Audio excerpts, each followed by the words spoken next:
Hey folks, it's Dr. Sam, and I want to weigh in on the conversation about what is the optimal ratio for omega-3, 6, and 9. But before I answer that question, I read a statistic recently that I was pretty surprised about, that almost 90% of all Americans are deficient in omega-3 fatty acids.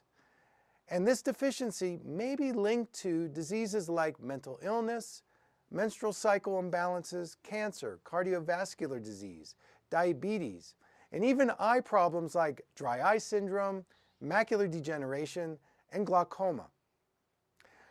In omega-3, we can't produce that in our body, and omega-3 has a very high anti-inflammatory effect. It's really good for us. Since we can't produce it in the body, the best sources would be seafood, things like mackerel, salmon, and sardines. And if you're vegan or vegetarian, the best omega-3 sources would be chia seeds, walnuts, and flax seeds.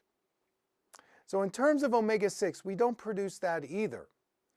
And omega-6 actually helps us produce energy in the body. But what we have to watch out for is that certain sources of omega-6 have a high inflammatory response on the body, especially these vegetable oils like soybean oil, sunflower oil, safflower oil. So you want to be careful of those. And the best sources of omega-6 would be our nuts and seeds, especially almonds and walnuts. Now in terms of omega-9, we actually produce that in the body. And in terms of the best sources of omega-9, my favorite is avocados and even extra virgin organic olive oil. So overall, the optimal ratio of omega-9, 6 to 3 would be about 4 to 4 to 1. But I would actually go for 1 to 1 to 1.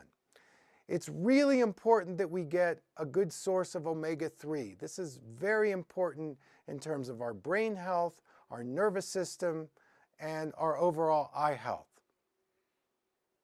So that's my message for today.